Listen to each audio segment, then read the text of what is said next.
लुधियाना के सुनील और उसकी बीवी रीटा एक अच्छे और संपन्न परिवार से ताल्लुक रखते थे।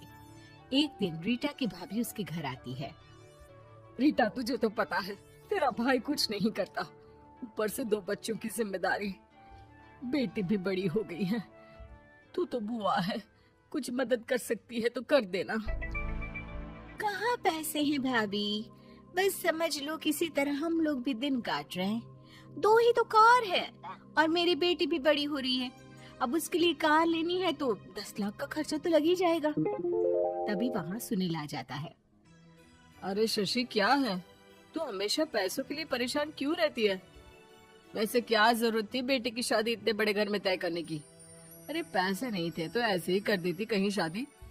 इतने बड़े होटल में क्यों कर रही है शादी? लेकिन यहाँ तो मामला शादी का है, डेट तय है। दरअसल तेरे भतीजे के पीएफ के पैसे आने हैं, पर उसमें देर हो रही है। जैसे ही पैसे आ जाएंगे मैं तेरे अकाउंट में डलवा दूंगी। ठीक है, हम लोग सोचकर बताएंगे। तभी वहाँ भतीजा आ जाता है। फूफा जी, आप लोग ही मदद कर सकते हैं, वरना तो कैसे काम होगा समझ में ही नहीं आ रहा। मैं वादा करता हूँ जैसे ही पैसे आ जाएंगे मैं आप लोगों को वापस कर दूंगा। हाँ भाई, ठीक है। अब देख भाई, हमारे लड़के तो सारा दिन घर पर पड़े रहते हैं, ना कमाते हैं ना कुछ कमाने की इच्छा रखते हैं। लेकिन चल, ये ले, कितने पैसे चाहिए? जी 4 लाख रुपए। ठीक है, लेकिन पैसे ध्यान से वक्त पर वापस लौटा देना। सुनील मुसीबत के वक्त बीवी के भतीजे की मदद तो कर देता है, लेकिन उन लोगों के जाने के बाद देख ले रीटा, तेरे मायके वालों ने मांगा तो दे दिया, वरना इन लोगों का मुझे कोई भरोसा नहीं है। अरे क्यों भरोसा नहीं है? इससे पहले तो कभी इन लोगों ने आपसे मदद भी नहीं ली। हाँ, ली तो नहीं, लेकिन पैसे की किल्लत ही रहती है ना इन लोगों के पास। अरे ठीक है ना, नहीं लौटा पाए तो भतीजे के ससुराल से निकाल देंगे। सुना है बड़े घर में शादी हो रही है। सुनील और रीटा पैसे तो दे देते हैं, लेकिन अगले रोज ही। हाँ भाई साले साहब, क्या हाल है? ठीक हूँ जीजा जी। क्या बात है, सालों बाद आपका फोन, जरूर कोई बात होगी, बताइए ना। अरे वो तेरी बड़ी भाभी आई थी, बेटी की शादी कर रही है ना, तो पैसे लेने के लिए मैंने दे दिए 4 लाख। सोचा भाई किसी गरीब की बेटी की शादी हो रही है, पुण्य मिल जाएगा। अच्छा किया जीजा जी, उनका बेटा बहुत मेहनती है, जल्द ही लौटा भी देगा। वहीं रीटा भी फोन करके हर किसी को पैसे देने की बात करती है। रीटा की भाभी शशि के पास उसके भाई का फोन आता है। तूने सुनील से पैसा लिया है क्या? नहीं भाई, सिर्फ बात की है, बोल तो रहा है कि दे देगा। वो लोग मदद करने वालों में से नहीं है, और मदद कर भी दे लेकिन समाज में गा गा कर हालत बुरी कर देते हैं। अब गाने दीजिए ना भाई, मैं क्या कर सकती हूँ, मेरे पास कोई ऑप्शन भी तो नहीं है। बेटी की अगले हफ्ते शादी जो है।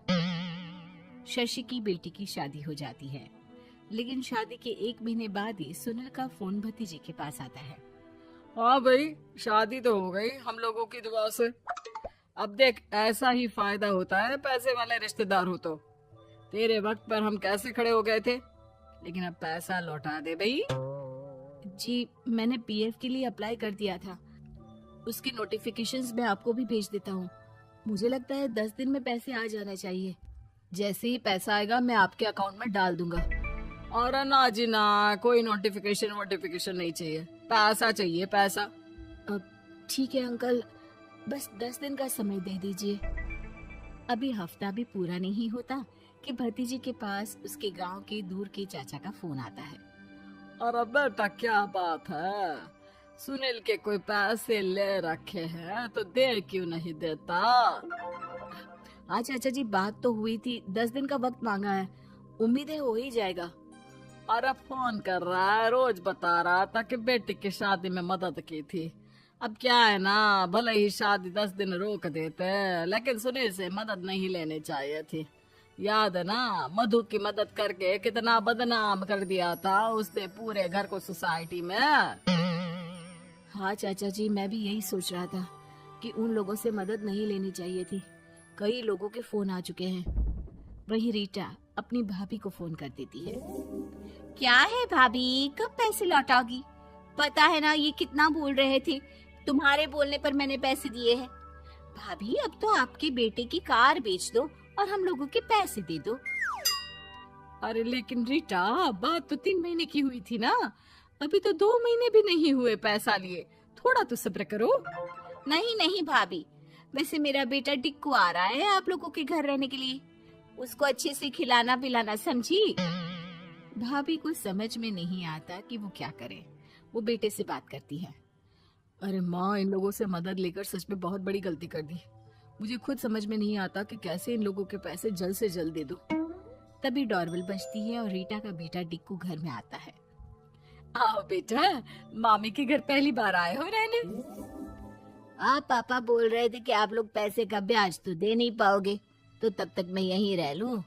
और हाँ, मैं एसी के बिना नहीं सो पाता। आप लोग अपना देख लेना और पैसे जल्दी लौटा देना, क्योंकि मैं थोड़ा जल्दी जाना चाहता हूँ। रीटा का फोन शशि के पास आता है। भाभी, पैसे कब तक दोगे? बेटे की विदाई के बाद शशि के घर का माहौल बिल्कुल बदल जाता है। वो हर वक्त बेटे से उसके पीएफ के पैसे पूछती, और पीएफ यानी कि सरकारी काम। आजकल में पूरा 1 महीना और बीत जाता है। भाभी, मैं और ये अमेरिका जा रहे हैं, घूमने के लिए पैसों की बहुत जरूरत है। रीटा, मैं पूरी कोशिश कर रही हूँ कि जल्द से जल्द पैसे का इंतजाम कर दूं, लेकिन पक्का नहीं बोल सकती। तभी सुनील का फोन भतीजे के पास आता है। देख माना 3 महीने की बात हुई थी पैसे लौटाने के लिए, लेकिन अभी मुझे पैसों की काफी जरूरत है। मैं अमेरिका जा रहा हूँ, तो पैसे मैंने किसी से ब्याज में पकड़ लिए हैं। तू हर महीने 4 लाख का 20,000 ब्याज डाल देना मेरे अकाउंट में। सुनील फोन रख देता है, लेकिन भतीजा काफी परेशान हो जाता है।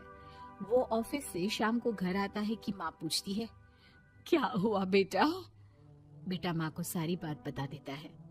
माँ भगवान के सामने हाथ जोड़कर खड़ी हो जाती है और रोने लगती है कि तभी बेटे का मोबाइल पर मैसेज बजता है। माँ, पीएफ के पैसे आ गए। और वो ऑनलाइन ही सुनील के पैसे वापस कर देता है। भला हो भगवान का।